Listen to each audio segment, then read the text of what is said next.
પ્રમુખ શ્રી લખપત તાલુકા કોંગ્રેસ અને જિલ્લા પંચાયત દયાપરના ઉમેદવારના પ્રતિનિધિ તરીકે હું આપના માધ્યમથી જાણવા કહું છું કે મારી નીચે લડતા તમામ 16 સદસ્યો અને 2 જિલ્લા પંચાયતના ઉમેદવારો એમને કોઈ પણ રીતે કોઈ કનડગત કરવામાં આવશે તો હું પોલીસ પ્રજાનો મિત્ર છે એવો તમે નારો આપનાર જો તમે ખોટી રીતે હેરાનગતિ કરશો તો નામદાર કોર્ટ હાઈકોર્ટમાં અમે પિટિશન દાખલ કરશું અને કાલે રાણુભા શિવભા જાડેજા અને એમના પત્ની જયારે ઇલેક્શન લડી રહ્યા છે ત્યારે પ્રવર્તક હતા ત્યારે પણ એમને હેરાન કરવામાં આવ્યું છે। આજે વિદ્યાર્થી ઉમેદવાર જકરિયાભાઈ એને પણ હેરાન કરવામાં આવે છે તો હું તમે કહું છું કે હેરાન ન કરો અને લખપત તાલુકાની પ્રજાને કહ્યું છે કે અમે તમારા માટે લડી રહ્યા છીએ અને ખોટી રીતે પોલીસ હેરાન કરે છે એટલો યાદ રાખજો કે આ સરકાર કોઈને ઇલેક્શન લડવા નહીં આપે, કોઈને મતનો અધિકાર કરવા નહીં આપે। તો હું તમામ લખપત વાસીઓને કહેવા માંગુ છું કે આ વખતે તમે બહુ જંગી મતથી એમને જાકારો આપો અને પોલીસને કહું છું કે તમારા જેવા ઘણા અધિકારી નોકરી કરી ગયા છે, 28 તારીખના ચૂંટણી પતી જશે તો સાહેબ તમને નિવેદન કરી છે કે કોઈ ખોટી હેરાન ન કરો, તમે પ્રજાના મિત્ર છો એવો સૂત્રોને સાબિત કરો એવી આપના માધ્યમથી વિનંતી કરું છું। વિમળાબેનના પતિ એટલે કે રાણુભા જાડેજા જે પાંદરો જિલ્લા પંચાયતના ઉમેદવારના પ્રતિનિધિ છે તેને અને આજે વિદ્યારી જિલ્લા પંચાયતના વિદ્યારી તાલુકા પંચાયતના પ્રતિનિધિ જકરિયાભાઈ જતને એલસીબી દ્વારા ગઈકાલે સાંજે અમે એક સભા બતાવી સીના પર જઈ રહ્યા હતા। એલસીબીની 4-5 ગાડીઓ આવી અને ગાડીઓ પછી ઊભી રાખી અને રાણુભાની ધરપકડ માટે આવી હતી। આજે જકરિયાભાઈને પણ એલસીબી આવી કરી અને અહીં આવી નિવેદનમાં ક્યારેક કહે છે નિવેદન માટે, ક્યારેક કહે છે કે અમારે અત્યારથી પગલાં લેવા છે। મારે લખપત તાલુકા કોંગ્રેસ સમિતિના કાર્યવાહક પ્રમુખ તરીકે પોલીસને અને સમગ્ર વહીવટી તંત્રને કહેવું છે કે કોઈ પણ અમારા નિર્દોષ કાર્યકરો કે આગેવાનોને હેરાન કરવાનું બંધ કરો। આજે અમે આ મુદ્દે માનનીય મામલતદાર સાહેબશ્રીને ચૂંટણી અધિકારીની પણ રજૂઆત કરી છે અને એડવોકેટ રમેશભાઈ સાથે મોહમ્મદભાઈ ઇબ્રાહીમભાઈ સમગ્ર ટીમ ચૂંટણી અધિકારી તરીકે તેમને મળ્યા છીએ। અમે પ્રદેશ કોંગ્રેસના પ્રમુખ અમિતભાઈ ચાવડા, ધારાસભ્ય ઇમરાન ગુંડાવાલા અને શ્રી વિકે ઉમર સાહેબ સાથે પણ વાતચીત કરી છે। લખપત તાલુકાની જનતાને પણ અપીલ કરું છું કે અમે તમારા માટે લડી રહ્યા છીએ, માત્ર અને માત્ર લોકશાહી બચાવવા માટે। અહીં માનનીય મુખ્યમંત્રી શ્રી આવી કરી ભાજપના પ્રચાર કરે છતાં પણ ભારતીય જનતા પાર્ટીને લાગી રહ્યું છે કે અમે હારી રહ્યા છીએ, ત્યારે ભાજપના ઇશારે પોલીસને સાથે રાખી ચૂંટણી ઉમેદવારોને દબાવવા કોંગ્રેસનો કોઈ કાર્યકર મતદારો પાસે ન પહોંચી શકે એ માટે આ ષડયંત્ર થઈ રહ્યું છે। ત્યારે અમે લખપત તાલુકાની જનતાને કહીએ છીએ કે લખપત તાલુકાની જનતા કોંગ્રેસ તરફી છે, ભાજપ પોતાની હાર ભાડી ગઈ છે, એટલે કોઈ પણ રીતે સામ દામ દંડ ભેદ કરી પણ કોંગ્રેસના ઉમેદવારોને લલચાવવા, ધાક ધમકી કરવી અને આજે અટકાયતી પગલાં માટે એલસીબી આવે, નિવેદન માટે એલસીબી આવે, જેમના પર કોઈ કેસ નથી, આવી રીતે લોકોને દબાવી રહ્યા છે। ત્યારે હું પોલીસને વહીવટી તંત્રને કહું છું કે તમે ખોટી કનડગત કરવાનું બંધ કરો। આ મુદ્દે અમે લખપત તાલુકાની જનતા કાલે અહીં મામલતદાર ઓફિસની સામે ચક્કાજામ પણ કરશું, નામદાર કોર્ટમાં પણ જાશું અને ફરીથી હું લખપત તાલુકાની જનતાને પણ વિનંતી કરું છું કે તમે જો અમે તમારા માટે લડી રહ્યા હોય ને ભાજપ પોતાની હાર ભાળી રહી હોય તો એ લોકોને જે કરવું કરે, પણ તમે 26 તારીખના કોંગ્રેસની તરફેણમાં જંગી મતદાન કરી અને લોકશાહીને જીવતી રાખજો એવી મારી લખપત તાલુકા કોંગ્રેસના કાર્યકારી પ્રમુખ તરીકે પણ અપીલ છે। અને સાથે સાથે અધિકારીઓને પણ કહીએ છીએ કે તમે છે ને ભાજપને ઇશારે ખોટું કનડગત કરવાનું બંધ કરો, નહીં તો આ ભાજપ તમને બચાવી નહીં શકે। અમે કોર્ટમાં તમારી વિરુદ્ધ આધાર પુરાવા સાથે રજૂઆત કરશું। તો ફરીથી મારી લખપત તાલુકાની જનતાને અપીલ છે કે તમે 26 તારીખના આ સામ દામ દંડ ભેદ કરી લખપત તાલુકાની જનતાને મતદાનથી વંચિત રાખવા માટે પોતાના મતનો અધિકાર છીનવાય છે એ કોશિશો કરી રહી છે। તો લખપત તાલુકાની જનતા આ લોકોને મુંહતોડ જવાબ આપે એવી મારી વિનંતી છે। એજન્સી દ્વારા એમાં મેસેજ મળ્યા છે સરકારને કે લખપત તાલુકામાં કોંગ્રેસની સરકાર આવી રહી છે, ત્યારબાદ આ ભાજપના આગેવાનો પોલીસ સાથે મિલીભગત કરી અને પોલીસને આગળ કરી અમારા કાર્યકરોને માનસિક રીતે હેરાન કરે છે, ટોર્ચર કરે છે। અમારા ગઈકાલે જ્યારે અમારા પાંદરો જિલ્લા પંચાયતના પ્રતિનિધિ શ્રી રાણુભા શિવભા જાડેજા ત્યાંથી લોકસંપર્ક કરી અને પાછા આવી રહ્યા હતા, ત્યારે એલસીબીના અમુક કર્મચારીઓ એમને આવી કરી અને ઉઠાવવાના પ્રયાસ કર્યા હતા।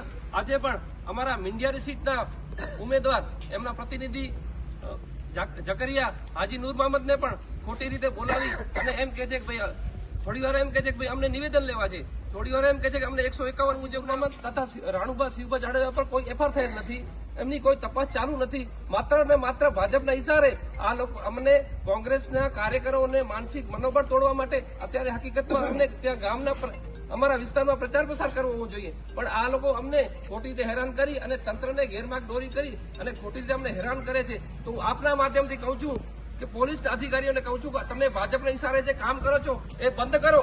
ચૂંટણી આજે છે, કાલે પતી જશે. તમે શું કરો છો અમને બધું ખબર છે.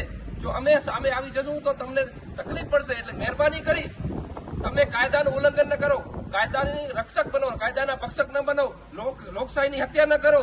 લોકશાહી જીવિત હશે તો જ તમે અધિકારી હશો. એટલે મહેરબાની કરી હું આપના માધ્યમથી પોલીસ અધિકારીને કહી દઉં છું કે મહેરબાની કરી લખપત તાલુકાના કોઈ પણ કોંગ્રેસ કાર્યકરોને તમે હેરાન ન કરતા.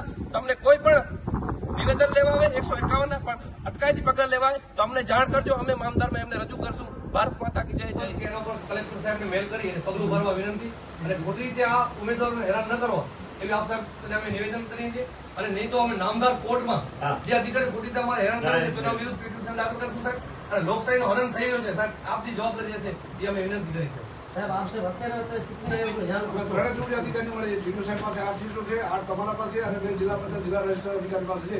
ત્રણેયને ભરી અમે અમારા ફરજ નિભાવી દઈશ. પછી તમે કેટલો ફરજ નિભાવશો? બીજી રજૂઆત એ કરીએ છીએ કોઈ પણ પોલીસને અમારા ઉમેદવાર અથવા પ્રતિનિધિ કાર્યકરની કોઈ પણ તપાસ હોય તો 26 તારીખ પછી તપાસ કરે. અત્યારે તપાસ ન કરે. આપણે કનેક્શન લઈને ચૂંટણી અધિકારી કે હું મામલતદાર જાત ઉમેદવાર છું તો સાહેબ પાસે મારો ફોર્મ મૂક્યું છે.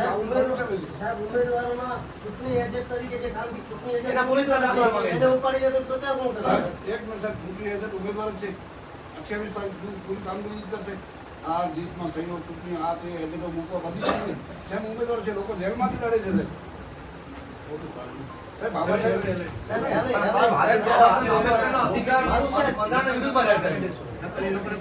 વિશ્રામભાઈ ગેહલોત સાહેબ હેલમાં થાય ચૂંટણી આયોગ જિલ્લા ચૂંટણી અધિકારી લખો અને આ જો રેફરન્સ લખતા બે તે પોલીસ હેરાન કરી સાહેબ કાલે ધરણા નાખીને લેશું. એ દિવસથી આ દિવસ તમે ગુજરાતમાં વાત કરી તમારો પોલીસ એના માટે રક્ષા કરવા માટે ઉમેદવાર અને કાર્યકરો માટે જવાબદાર કોણ?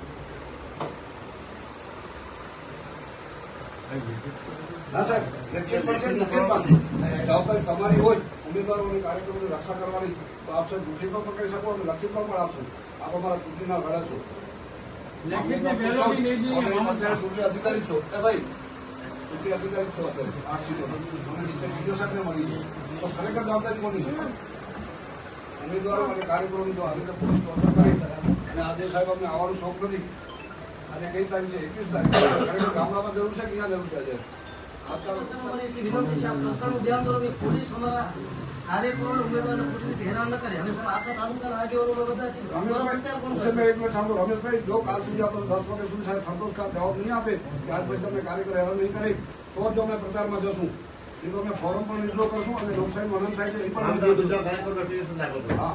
કારણ કે કેવી રીતે જવું સાહેબ ગામડામાં? તમે લખિતમાં અત્યારે કલેક્ટર સાહેબને મેલ કરો છો અમને લખિતમાં ખાતરી નહીં મળે જેમ અમે આપી છે કે ભાઈ હવે આજ પછી તમને કોઈ પણ પોલીસ ખોટી રીતે હેરાન નહીં. અમે ગુનેગારો સાહેબ ગોળી મારી નાખી બરોબર ને? અને સાહેબ ટાઈમિંગ તો જો તમે હેરાન કરવાની તમને તપાસ કરવા માટે 1 મિનિટ લાગે તપાસ કરવાની 6 તારીખ પહેલા ટાઈમ નતો, 26 પછી ટાઈમ નથી. શું કારણ છે? ધંધા માંડીને બેઠા દેવા દલાલી કરવાના અને કોઈ ચૂંટણી અધિકારી એના ઉપર એક્શનના પગલા ને મતલબ શું? કોઈ પણ રીતે ભાજપમાં એડ થઈ જાવ અને 2 સીટો બિનહરીફ કરીએ કોઈ બેસાડો સાહેબ કેવી રીતે કરીએ? 16 બિનારી કરી આવશું બીજું શું કરીએ? ગરીબ માણસો કેવી રીતે કરીએ બેસાડ?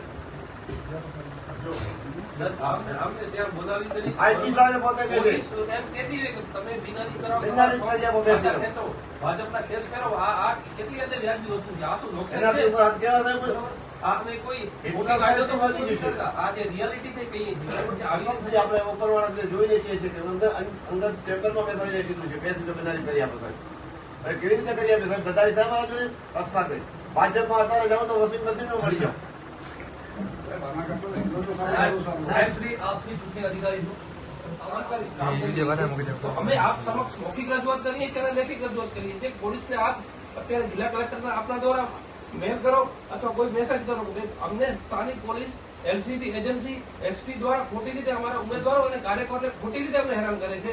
અગર આવી રીતે હેરાન કરશે તો પોલીસ અને કોંગ્રેસના કાર્યકરો સામે આવશે. એમાં કોઈ પણ ઘર્ષણ થશે તમામ જવાબદારી તંત્રની રહેશે સાહેબ. બરોબર છે? સામે આવવાની હિંમત નથી પણ સાહેબ જો રક્ષણ નહીં થાય તો અમે કાલે 16 ફોર્મ વિડ્રો કરી અને 2 જિલ્લા પંચાયત આવી લોકશાહી ન હોય. અને જો આવી રીતે ચૂંટણીના અંદર સાહેબ સિસ્ટમ હોય ન હોય. તાલુકાના ચૂંટણી અધિકારી જિલ્લાના ચૂંટણી અધિકારી રાજ્યના ક્યાં મરી પરવારે છે? કોઈ અવાજ નથી ઉપાડતા અને 8-8 10 ગાડી પોલીસની અમારા પાછળ હોય. કેવી રીતે અમારે બેમુક્ત થઈને પ્રચાર કરવી? કોઈ લોકશાહી જેવો છે જ નહીં. કોઈ બોલવાનું નથી એટલે શું મારી નાખશે?